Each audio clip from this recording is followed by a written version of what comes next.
Welcome to Dog Facts and Fun, where every fact hides a story of love. Stop blaming your dog for not listening to you. It isn't their fault, it is the method. Today, I am going to share the specific techniques that elite dog trainers use behind closed doors. Secrets they rarely tell regular owners. If you use this method, your dog won't just hear you. They will respond to every single word you say. But be warned, miss even one step and the whole system falls apart. We are going to decode the language of your best friend. Ready to change your relationship forever? Let's reveal them. Let's start with the most common mistake that almost every loving dog owner makes. You are using too many words.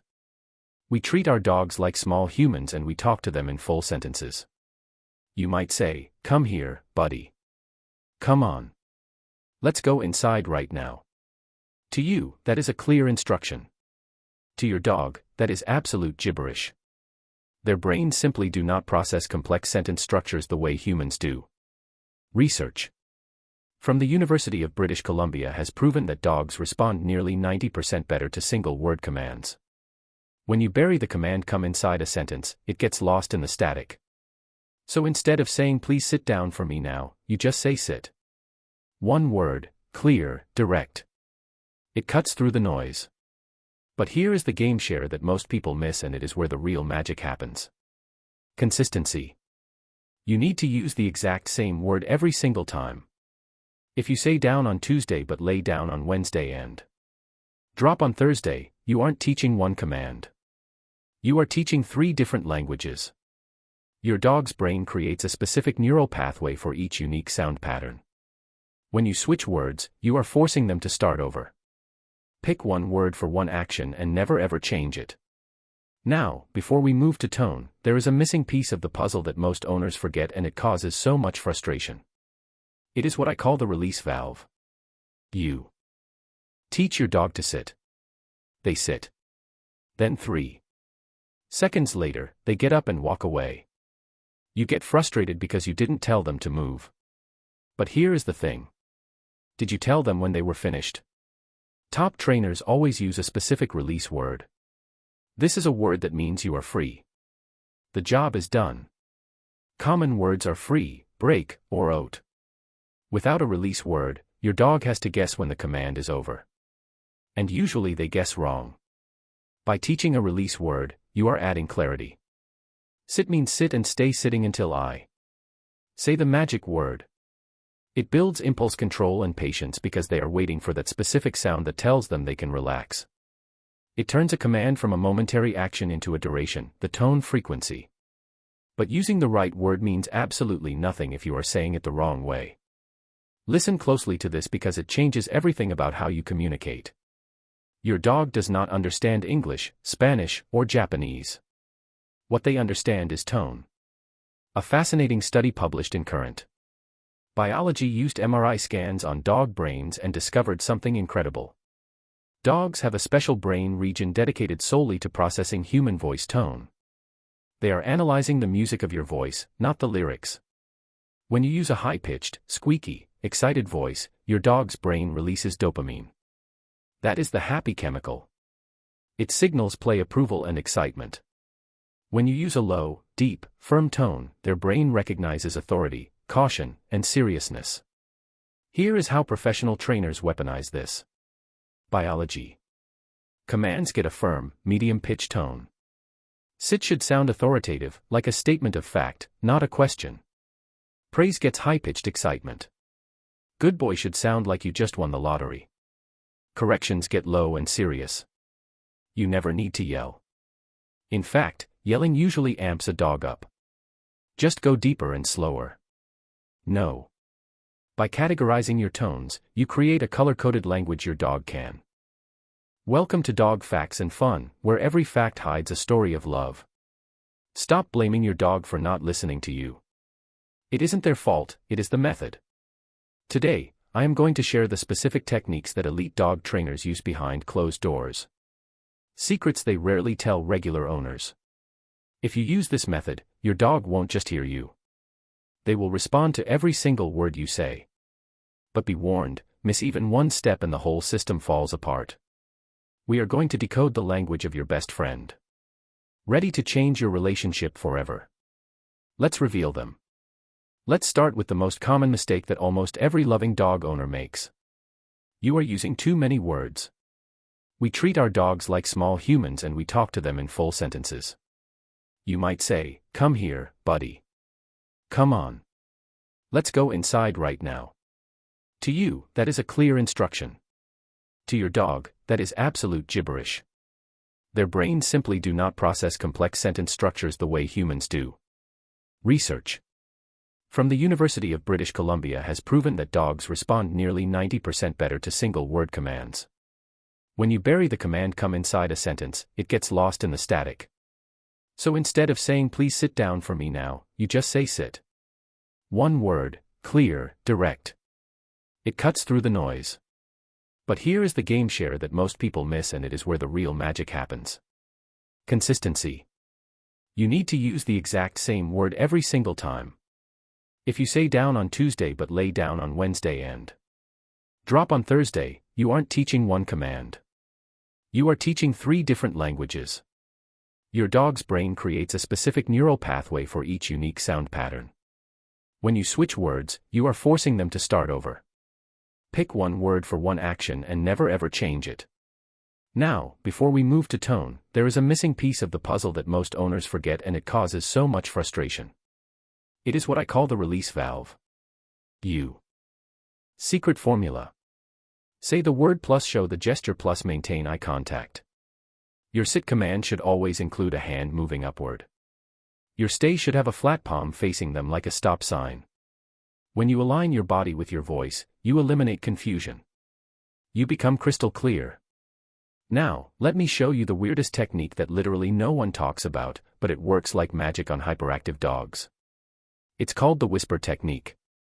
Do you have a dog that gets overexcited? A dog that stops listening when there are distractions instead of getting louder? I want you to get quieter. Whisper. Seriously, when you whisper a command, something magical happens in your dog's brain. Because the sound is faint, they have to stop panting, stop looking around, and focus 100% of their energy on hearing you. It forces them to tune in. Trainers use this with distracted dogs all the time. Instead of shouting, "Come across the yard," try crouching down and whispering it. Your dog's ears will perk up. Their focus intensifies. Biologically, dogs can hear frequencies way beyond our range. When you whisper, you are creating a unique intense sound frequency that catches their attention differently than normal speech. It also forces you to stay calm, which in turn helps regulate your dog's nervous system. Capturing the calm new technique. While we are discussing calmness, let's talk about a training method that requires you to do almost nothing. Yet, it fixes bad behavior faster than anything else. It is called capturing the calm. Most of us only interact with our dogs when they are doing something, either doing something good, commands, or doing something bad, barking, jumping. We completely ignore them when they are lying down, being quiet, and doing nothing. This is a huge mistake. You want to reward the behavior you want to live with. When you are watching TV and your dog quietly settles on the rug on their own, don't ignore it. Quietly drop a treat between their paws. Don't say a word. Just drop it and walk away. You are reinforcing the off switch. You are telling them, "I love it," when you are relaxed. If you only give them attention when they are loud or active, you are training them to be loud and active. By capturing the calm moments, you teach them that doing nothing is a highly profitable activity. Repetition kills learning. But even the best techniques won't help if you keep making this critical mistake. Repetition. Stop repeating commands. This is huge. When you say sit, sit, sit, sit, sit, you are actually teaching your dog that the word sit has no meaning. You are teaching them that the command is sit, sit, sit, sit. Each repetition weakens your authority. It teaches your dog that they can ignore the first 3 requests because you will just keep asking. Professional trainers follow the one command rule. Say it once. Wait 5 seconds. If your dog doesn't respond, don't repeat the word. Instead, without saying anything else physically, guide them into the position or use a lure to show them what to do and then praise them. This teaches your dog that the command happens on the first word, not the 5th. It teaches them that you expect immediate compliance. A study from the Animal Behavior Clinic showed that dogs trained with single commands learned 4 times faster. Your dog isn't deaf. They heard you the first time. Make that first time count. The name game. Before you give any command, there is one word you absolutely must say first. It is the key to unlocking their ears. The name game. Before every command, say your dog's name. Max, sit. Bella, Charlie, stay. Why? Because saying their name activates the attention center in their brain. It is like hitting the wake-up button on a computer before you start typing. It tells them incoming data is meant for you. But here is the critical part most people get wrong, and it is tragic. Never ever use your dog's name when you are angry or correcting them. If Max becomes a word associated with punishment or yelling, your dog will start ignoring their own name to protect themselves. Their name should only ever mean, look at me. Good things are coming. Research from the Association of Professional Dog Trainers shows that dogs who hear their names positively respond 78% faster to commands. Use the name to grab attention, then deliver the command. It's a 2-step process. The visual code: hand signals. We touched on body language, but let's go deeper into the visual code. Here is something that will blow your mind. Dogs understand hand signals significantly faster than voice commands. A study from the University of Naples proved that dogs respond to visual cues in about 0.2 seconds, but it takes them about 0.6 seconds to process verbal commands. That is 3 times faster. So why aren't you using this? Here is the secret professional trainers use. Pair every verbal command with a unique hand signal from day 1. Sit gets a closed fist moving upward. Come gets both arms opening wide. Down gets a finger pointing to the floor. Once your dog masters both, you can control them silently from across the room. Imagine this. You are at a crowded park. Your dog is 50 feet away. You simply raise your hand and they drop into a sit instantly. No yelling, no embarrassment, just silent, powerful communication that makes other dog owners stare in amazement. The marker training hack. Treats are incredible tools, but 90% of people use them wrong because they are too slow. The secret isn't what you give. It is when you give it. Veterinary behaviorists call this marker training. And it is insanely effective.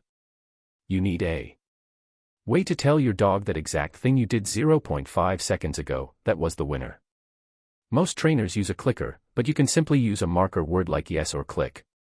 The marker sound happens within 1 second of the correct behavior. Then you give the treat within 3 seconds. This creates a bridge in your dog's brain. Action to sound to reward. The marker takes a photograph of the behavior. Without the marker, your dog might think they are being rewarded for sniffing the ground or looking at you or whatever they did while you were fumbling for the treat. The marker eliminates confusion. The dialogue conversation rewards are great, but they are transactional. To have a great dog, you need a relationship. Stop treating training like you are a drill sergeant and start treating it like a conversation.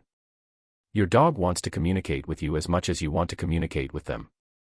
When your dog tilts their head at you, they are asking a question. When they bring you a toy, they are starting a dialogue. Respond to these attempts. Say, "What is that?" when they tilt their head. Say, "Oh, you found your ball," when they bring a toy. Research from Emory University showed that dogs who engage in regular conversations with their owners develop a vocabulary 3 times larger than dogs who only hear commands. Your dog is learning language the same way a toddler does through interactive social communication. The more you talk to them, not just at them, the more they understand the rhythm and flow of your intentions.